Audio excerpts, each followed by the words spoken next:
All right, just discovered that these will not run continuous. 1 hour later. All right, let's talk about batteries. Today, I want to talk to you about the Ninebot 60 cell. All right, we're gonna revisit these. Last time we checked these, we only had one small pallet of them, and so we just wanted to get them out of here. I just wanted to show you what they were.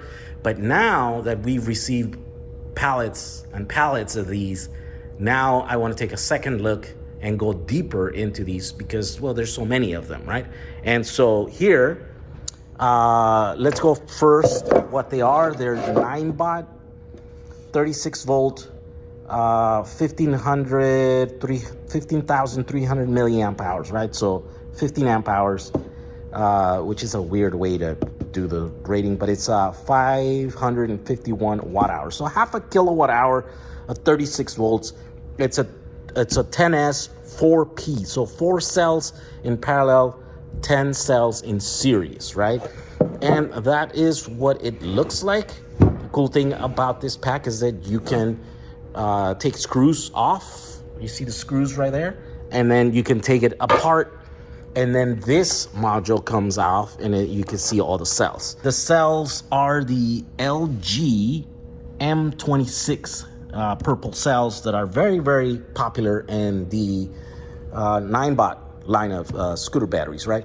Of course, I can't guarantee that these are the same cells that are going to be in the pack that I send you because, well, I'm not Ninebot, and all I could do is open a few of these and then see if I find different cells.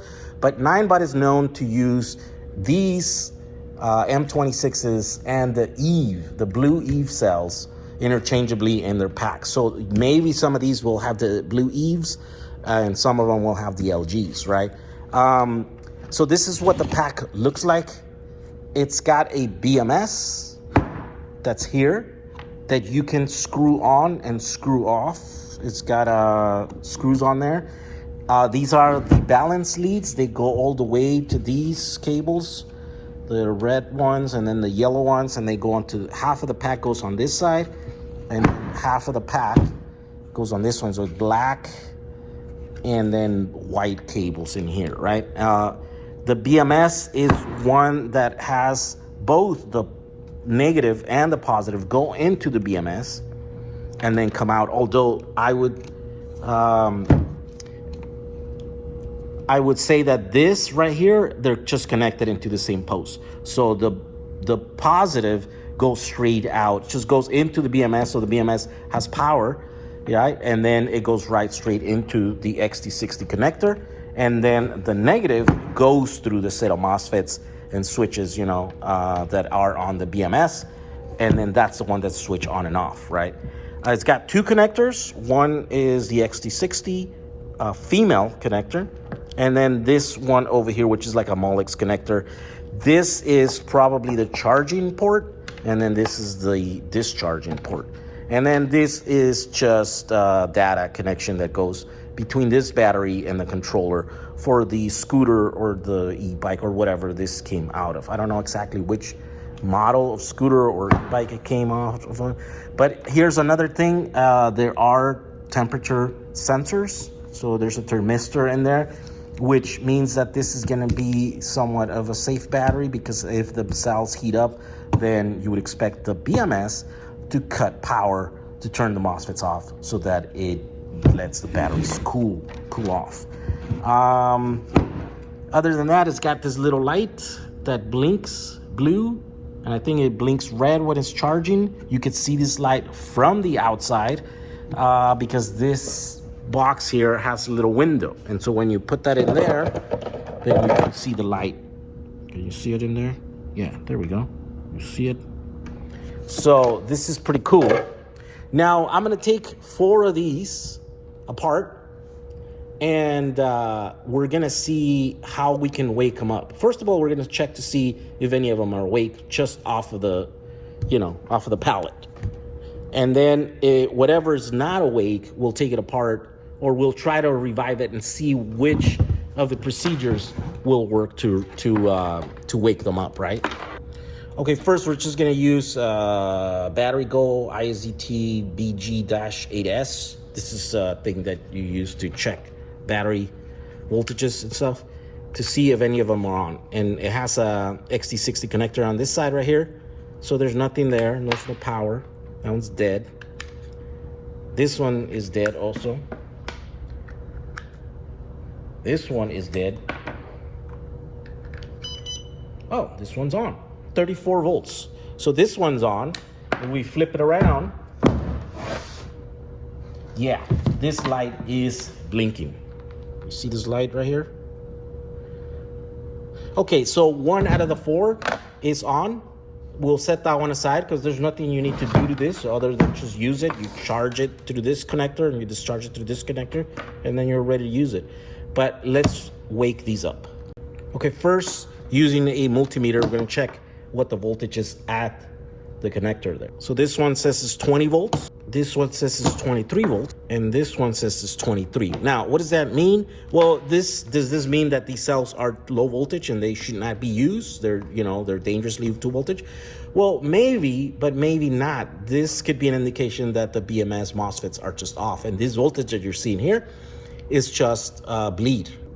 Okay, so what we're gonna do now is gonna try to charge through the discharge port and see if we can get this up to the point where the BMS will wake up, right?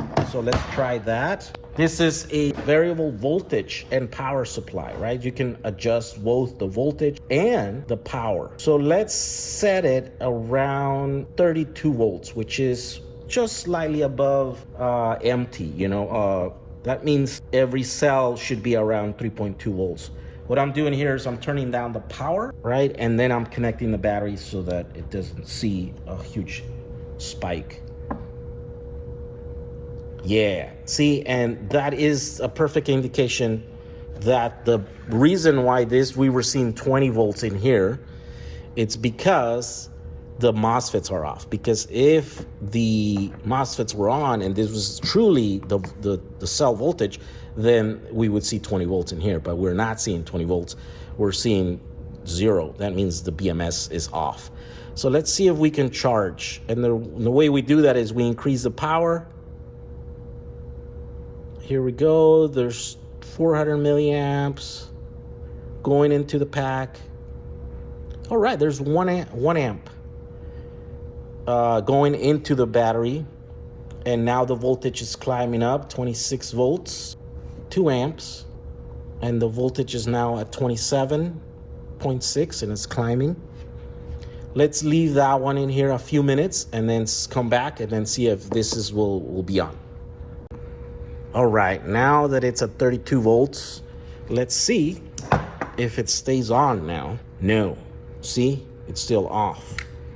So what we're gonna do, so I made this special little cable that has these little connectors that go onto this connector. So positive, negative, and we're gonna try and charge through the charge connector. And we're just gonna do it for a tiny bit. Here we go. We'll connect this over here to know exactly when the battery turns on. So here we go. We're plugged into the discharge connector. We're gonna apply power, voltage. Oh, it's not doing it. It's not doing it. Okay, so let's take this apart and see where the cell voltages are at.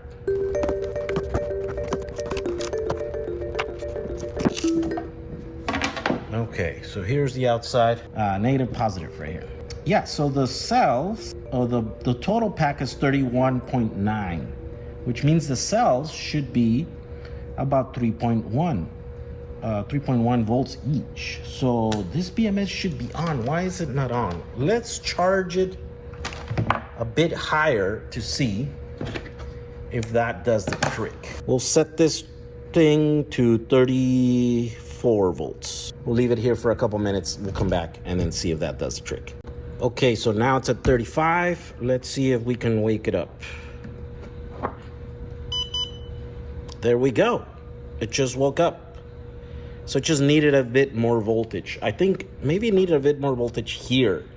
You need to be somewhere around 42 volts, I think. So this one woke up just by charging through the discharge port up to like around 35 volts and then applying that same voltage in here, right? But if you just put the 42 volts charger in here, I think that'll do it.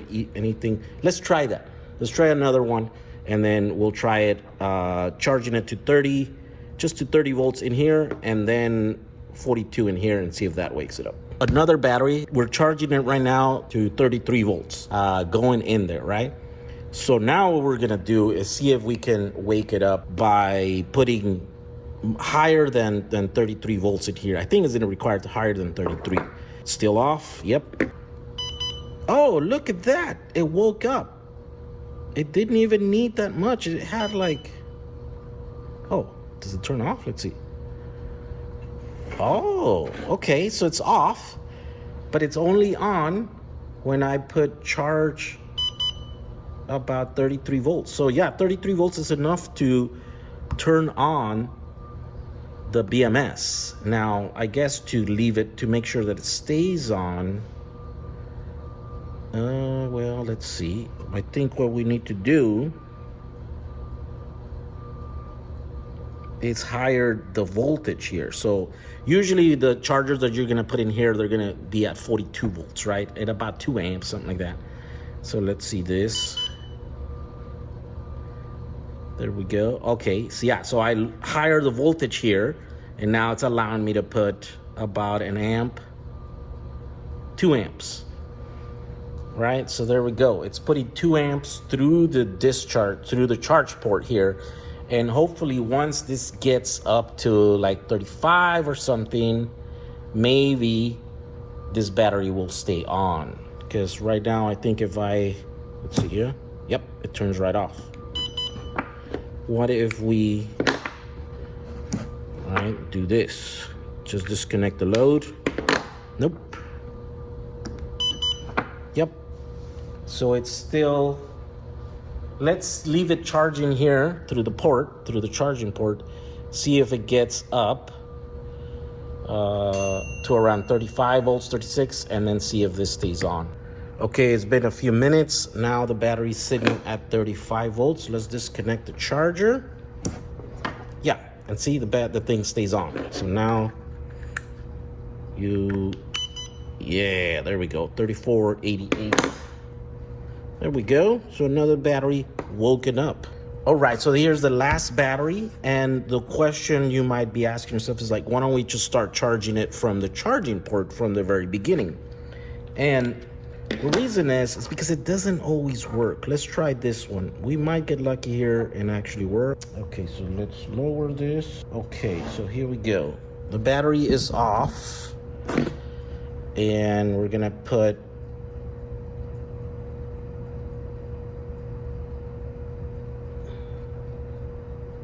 okay, so we're putting 42 volts in here, but it's not taking any power in, right? So no matter how much I increase the power here, it's just not doing it.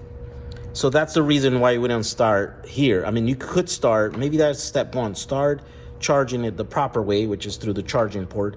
And if it doesn't, then that means the cells are below the threshold where the BMS says, no, you can't charge this battery, right?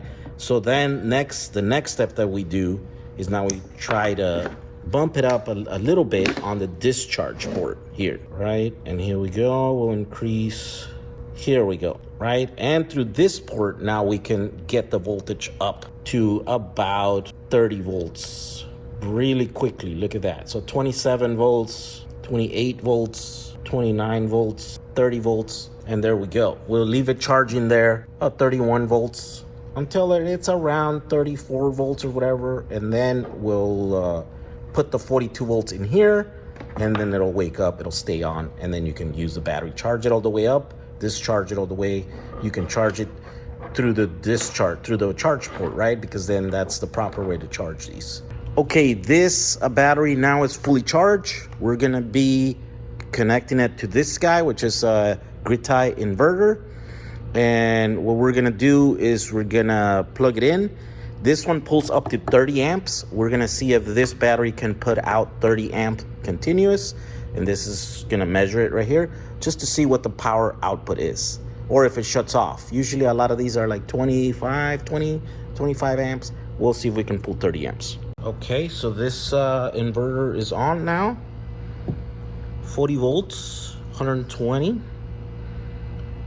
It's gonna start pushing power from the battery here into the grid.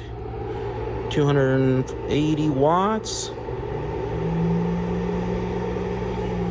That's 24 amps according to the meter over here. Oh, look at that, it stopped. Oh, and look at that, we have a blinking red light over here. Ooh, okay, so we might have hit the max. Let's lower power that it'll ask for. Okay, second attempt. I connected a second battery. It's gonna try to pull 600.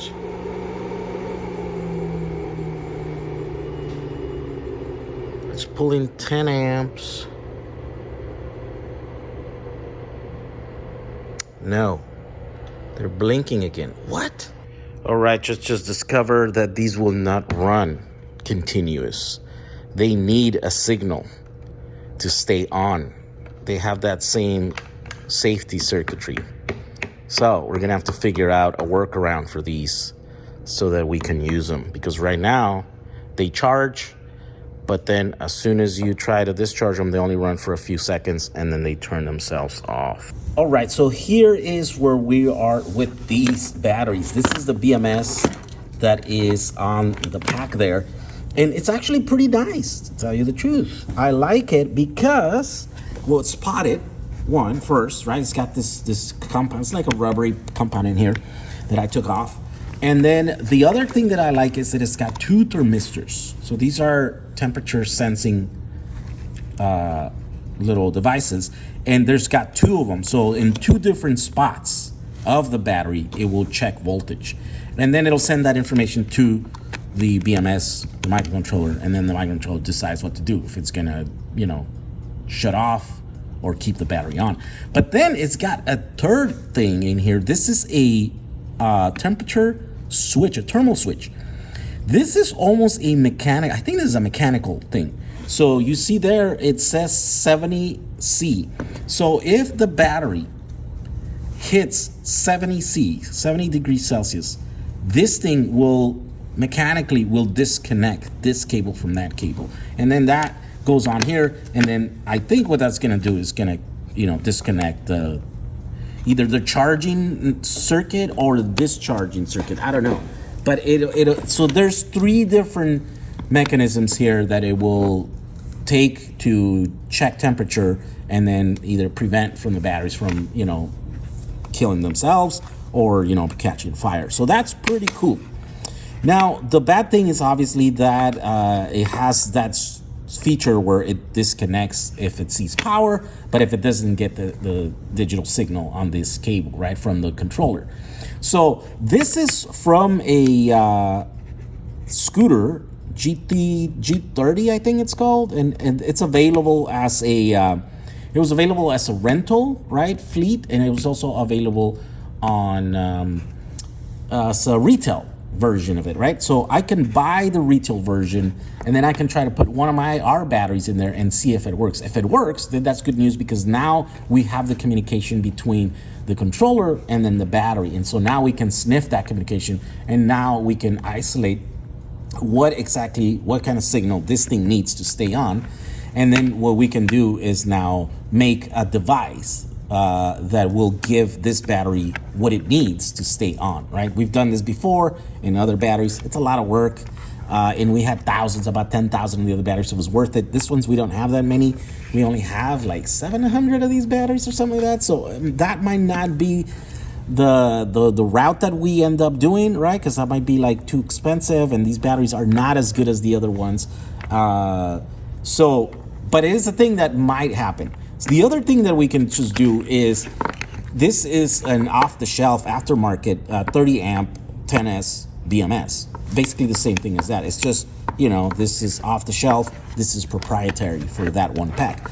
But you see how it's smaller? What I can do is I can make a little board. I ordered these connectors already so that we can make a board where we just,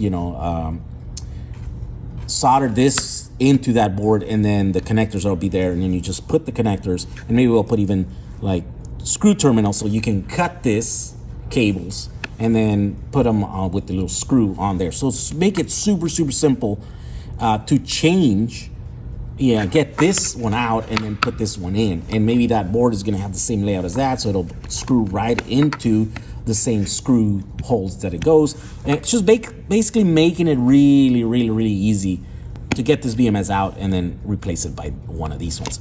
So those are the things that we can do to make these packs usable. But as of right now, well, there's no, we don't have a quick and easy way to do it. So I'd say, since we don't have an easy way, since these are not as useful as some of our other packs, I'd say we just lower the price on them. This is literally $10 on Amazon, and then you would need 2 per kilowatt hour, right? So let's say that's $20.